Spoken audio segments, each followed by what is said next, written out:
They say the crown is a circle of gold, but if you look closely, you will see it is also a ring of thorns. England, the year 1547. A cold January dawn breaks over the grey stone walls of Whitehall Palace. The air is heavy, damp, carrying the metallic scent of blood and the faint echo of muffled prayers. Within those walls lies a man who once commanded the destiny of a kingdom, a man who was king, husband, tyrant, and executioner, Henry Tudor, the 8th of his name, and now he is dying. His body, once towering and athletic, is swollen beyond recognition. His leg, ulcerated and rotting, seeps pus into the linen wrappings that can no longer contain the stench. Servants whisper behind closed doors. The corridors are filled, not with the proud march of guards, but with the shuffling of cautious feet, as though the entire palace fears waking a beast in its final lair. But to understand the monster in that bed, we must step backward, for Henry VIII was not always the bloated spectre of his final years. Once, he was the Golden Prince, tall, broad-shouldered, with a smile that charmed the court and a voice that could fill a hall without strain. He could dance, joust, compose music. His Latin was flawless, his theology sharp. He was the embodiment of Renaissance kingship, a ruler to be admired, feared, and obeyed. Yet beneath the silken song, there was a hunger not just for power, but for control, for legacy, for a name that would outlast marble. And like all hungers that are never sated, it would drive him to acts that would stain history in crimson. England, when Henry ascended the throne in 1509, was a kingdom balanced on the fragile edge of peace. His father, Henry VII, had clawed his way to power after the chaos of the Wars of the Roses, a civil war that had left noble blood soaking the soil and a dynasty hanging by a thread. The Tudors were still new, still vulnerable. The young king knew it. He would do whatever was necessary to strengthen the throne and himself. At first the people adored him. He lowered taxes, threw lavish tournaments, and walked among them as if he were their champion. But the charm was a mask, one he could raise and lower at will, because behind every act of generosity there was calculation. Behind every smile, the shadow of suspicion. His reign would become a stage for one of the bloodiest dramas of the 16th century, a tale of queens loved and discarded, friends raised to power and sent to the scaffold, and a church ripped from Rome in an act that would shatter Christendom. And at the center of it all was Henry, larger than life, impossible to satisfy, dangerous to love. In time, the world would remember him, not for his treaties or his music, but for his wives. 6 women each, a chapter in his descent. Catherine of Aragon, steadfast but cast aside. Anne Boleyn, brilliant and doomed. Jane Seymour, quiet yet crowned in blood. Anne of Cleves, discarded like a failed portrait. Catherine Howard, a child fed to the executioner's blade. Catherine Parr, survivor of a king's wrath. Some say Henry's heart was broken, others say he never had one. But I will tell you this, the story of Henry VIII is not just the story of a king who could not keep a wife. It is the story of how absolute power corrodes the soul, how love becomes possession, and how fear becomes a tool sharper than any axe. It is the story of England remade in one man's image, and the countless lives crushed to feed his ambition. So let us return now to that cold January morning in 1547. The king's breath rattles in his throat. His eyes, once bright and calculating, are clouded with pain and something darker. Regret, perhaps, or maybe it is only the fear that comes when even a king must face the one enemy he cannot command, death. Outside his chamber, the courtiers wait, some with prayers, others with plans, because the death of a king is never the end.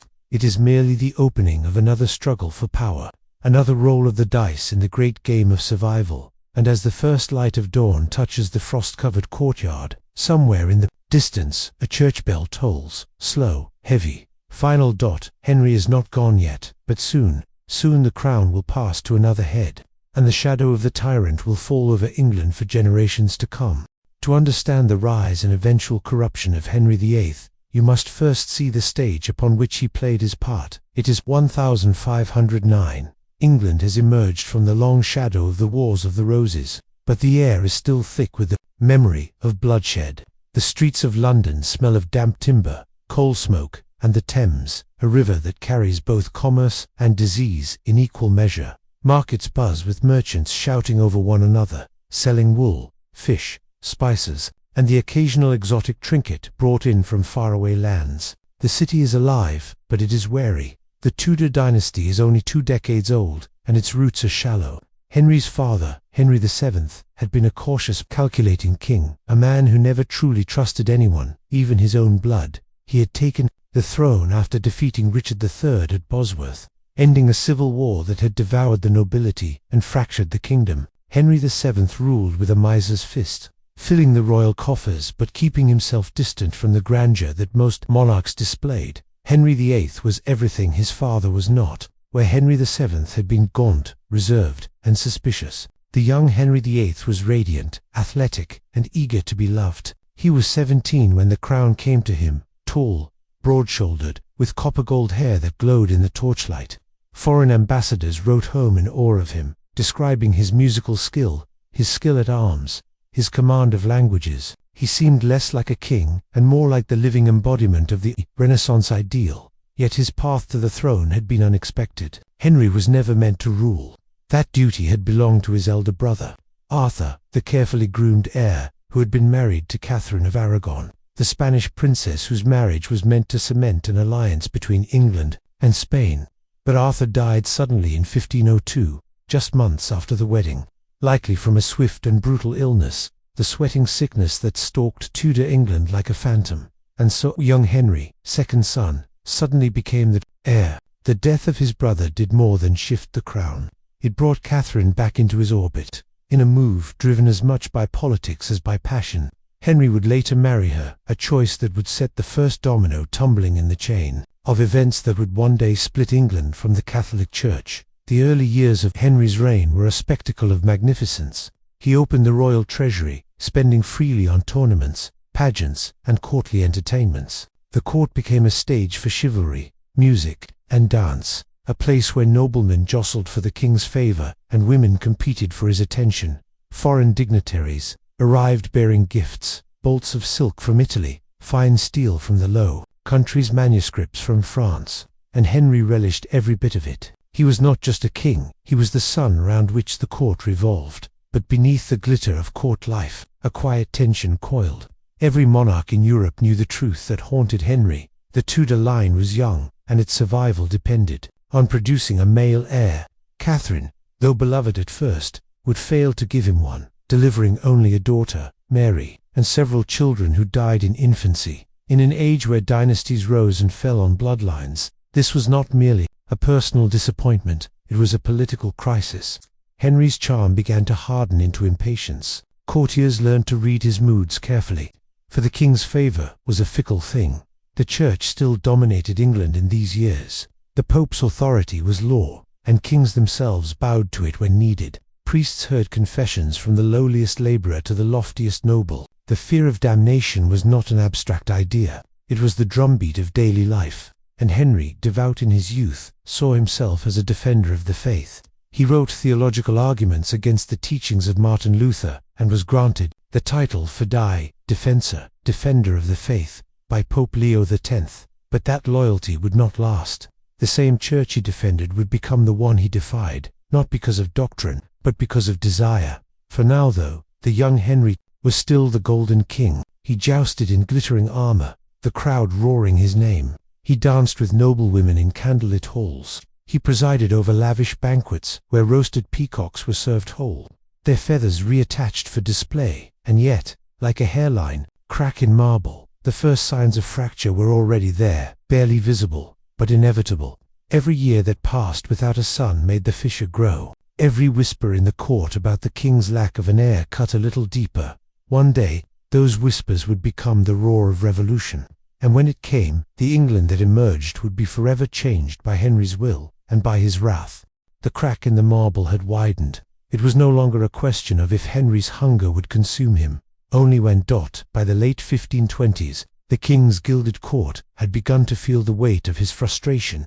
Nearly 2 decades had passed. Since his marriage to Catherine of Aragon, she had been loyal, dignified, and patient beyond reason. But she had failed to give him what he most desired, a living son. It was then that Anne Boleyn entered the stage. Anne was not the most beautiful woman at court, not in the conventional sense, But she possessed something more dangerous, a sharp wit, a fierce intelligence, and a refusal to yield icily to the king's advances. Where others swooned, she resisted. Where others flattered, she challenged.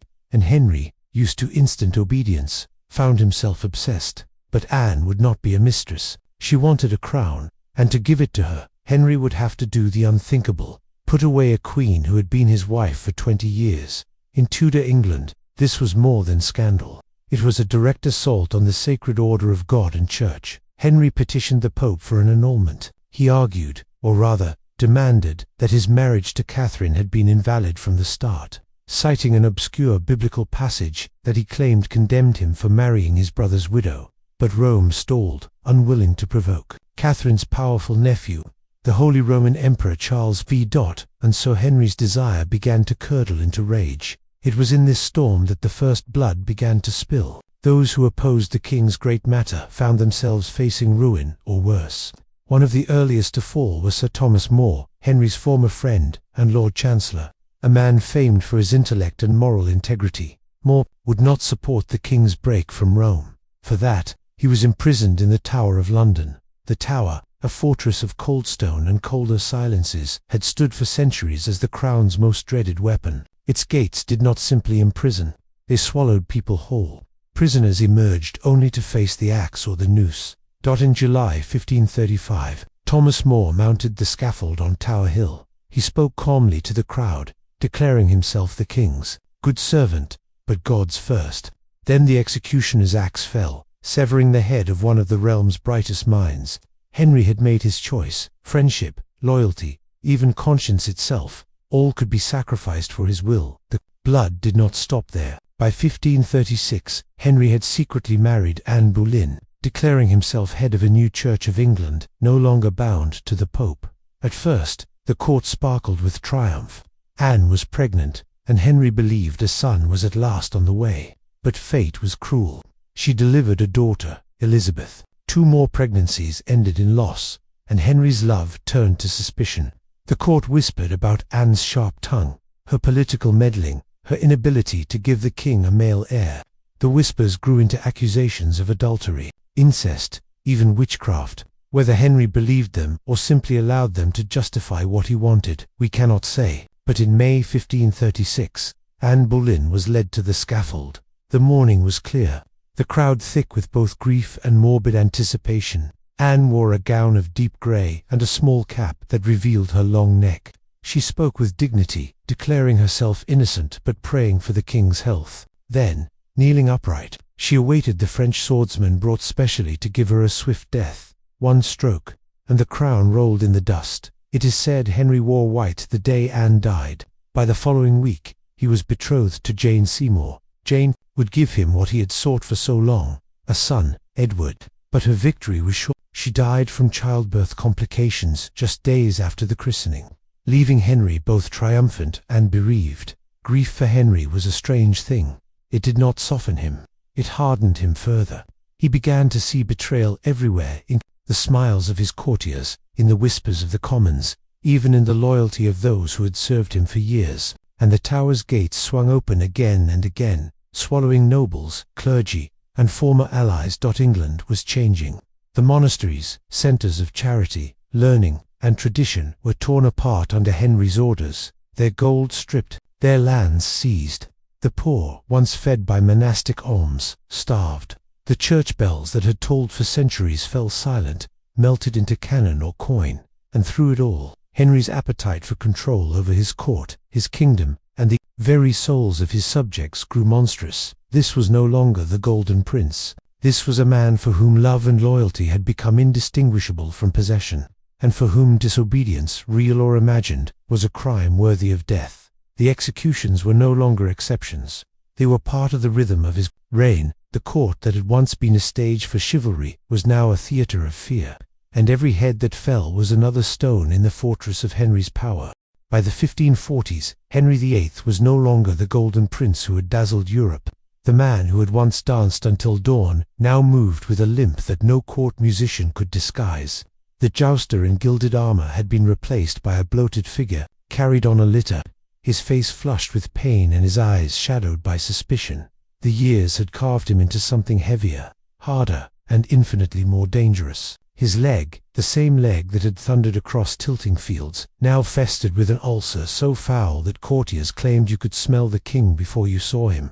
Physicians drained it daily, but the infection returned like a curse, seeping through linen bandages and staining his robes, and yet his appetite had not dimmed. He still devoured rich meats and sweet wines in quantities that made his doctors pale. His feasts became grotesque displays, roasted swans, sugar sculptures, fountains of wine, while the poor outside the palace walls begged for scraps. The dissolution of the monasteries had stripped away not just wealth from the church, but the fragile safety net that had kept England's poorest alive. Now, hunger gnawed at villages while the king's tables overflowed. Henry's court had become a place where loyalty was not measured in years of service, but in survival.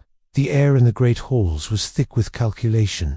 Men bowed deeply, smiled broadly, and plotted silently.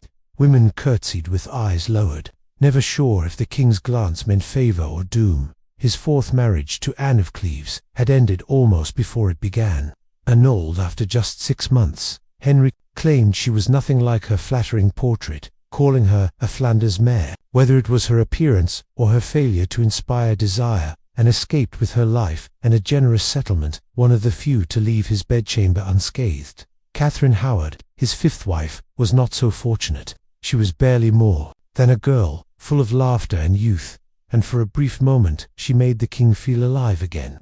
But her past and her indiscretions caught up with her. In 1542, she was executed for adultery. Witnesses said she wept and begged for mercy on the scaffold, her voice breaking as she declared herself guilty.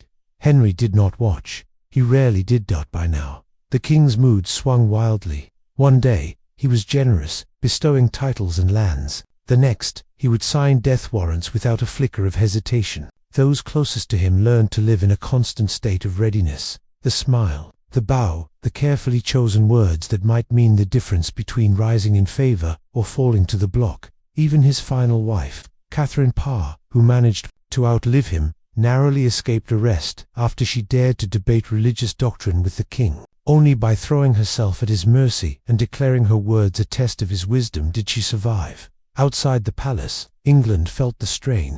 Religious reforms tore families apart, brother against brother, father against son.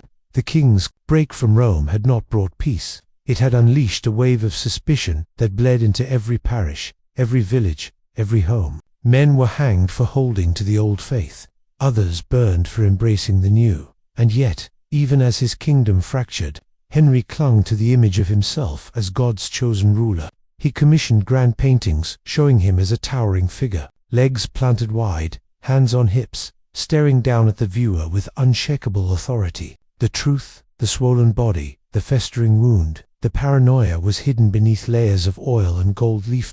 In private moments, he must have felt the shadow of mortality creeping closer. His beloved son Edward was still a child, fragile and pale. The boy's survival was uncertain, and with it the future of the Tudor line. Henry had spilled oceans of blood to secure that line, friends, wives, rivals, and yet it remained as fragile as glass. By the winter of 1546, the king was visibly failing. His face sagged, his speech slurred, and the pain in his leg left him sleepless and short-tempered. He signed fewer orders himself, leaving trusted or feared counselors to act in his name. But the machinery of death he had built over decades did not stop. Even in his final months, executions were carried out on charges of treason or heresy, often with little more than rumor as proof. The court watched him fade with a mix of dread and anticipation. His death would be the end of an era, but not the end of danger. For when a tyrant dies, his shadow often outlives him, and Henry's shadow was long. The death of Henry VIII in January 1547 was not an ending. It was a wound, and like any wound, it bled for years. His 9-year-old son, Edward VI, inherited not just a crown, but a kingdom fractured by religious division, economic strain, and political mistrust. The young boy would rule through regents, manipulated by ambitious men who saw the throne as a prize to be carved and divided. Edward's short reign only deepened the Protestant reforms his father had begun, widening the gulf between England and Rome. When Edward died, the pendulum swung violently back under his Catholic half-sister Mary, and then forward again under Elizabeth. The Tudor dynasty became a series of sharp, jarring turns, each rooted in the seismic break Henry had forced upon the kingdom.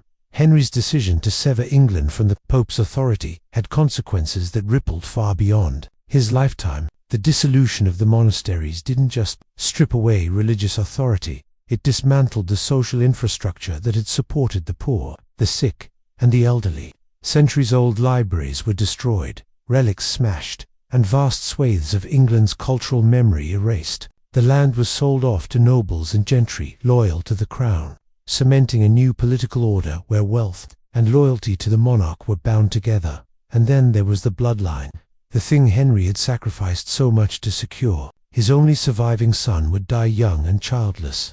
His elder daughter, Mary, left no heir. The throne would pass to Elizabeth, daughter of Anne Boleyn, who would reign gloriously for decades but never marry, ending the Tudor line Henry had been so desperate to preserve. All the wives, all the deaths, all the upheaval, and in the end, the legacy he had fought for dissolved into dust. In recent decades, science has begun to peer beneath the layers of myth and portraiture to reveal a more complex, and perhaps more tragic, Henry. Forensic analysis of surviving descriptions and medical accounts suggests that the king may have suffered from untreated diabetes, which would explain his slow-healing leg ulcers, extreme weight gain, and bursts of irritability. Others point to the possibility of McLeod syndrome, a rare genetic disorder that can cause personality changes, cognitive decline, and muscle weakness in middle age. Some historians have even speculated about a traumatic brain injury. In 1536, Henry suffered a near-fatal accident during a joust. His armored horse fell on him, leaving him unconscious for hours.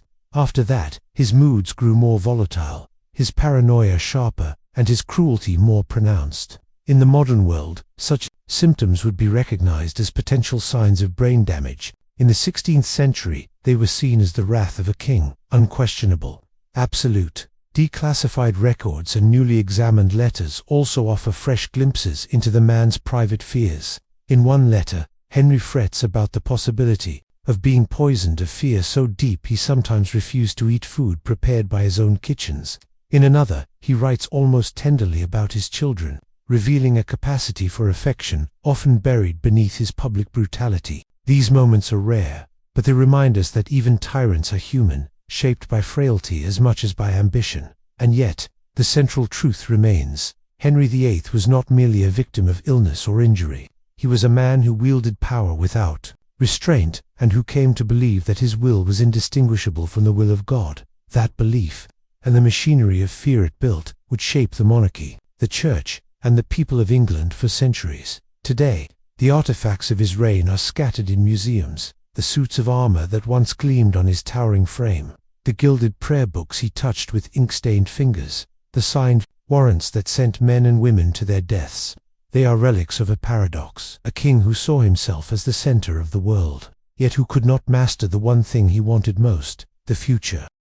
It is the night of January 27, 1547.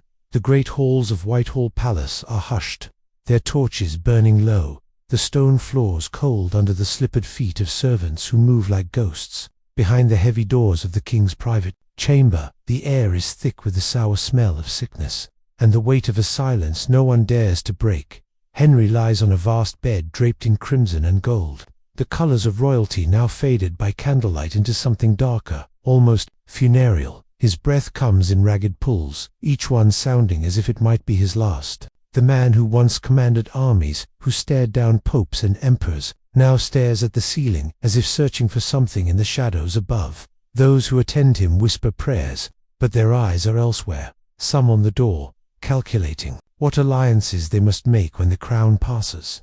Others on the floor, unwilling to meet the gaze of a dying king. What passes through Henry's mind in these final hours? Does he remember the faces of the women he loved and destroyed? Does he hear again the echo of a French swordsman's blade, or the muffled sobs of Catherine Howard as she was led to her death? Does he think of the monasteries he stripped bare, the libraries burned, the fields emptied of their monks? Or does he still believe, even now, that all of it was justified, that God himself sanctioned his hand? We cannot know, but perhaps in that stillness there was a flicker, a moment where the king saw not the glory of his reign, but the truth, that crowns are made of gold, yes, but also of blood. As dawn breaks, the great bell tolls. Henry VIII is dead. The boy he fought so hard to bring into the world, Edward, becomes king, a child stepping into the echo of a giant's footsteps, and so the shadow stretches on. History will remember Henry as many things: the charismatic prince, the religious reformer, the tyrant, the destroyer of wives. But strip away the titles and the grandeur, and you find something simpler, something more familiar. A man who feared being forgotten, a man who mistook control for love and obedience for loyalty. We tell these stories not to marvel at the past, but to guard the present, because power, when left unchecked, does not fade, it festers. It seeps into the bones of nations, into the minds of those who hold it, until the line between duty and desire disappears. And so, remember this: history is not merely to be known, it is to be remembered, so it will never be repeated. The palace doors close, the torches gutter and die, the corridors fall silent, save for the soft rustle of the wind outside. But somewhere, in the stones, in the air, in the very soil of England, the shadow of Henry VIII remains, and as the last of the mourners depart, a darker secret still lingers.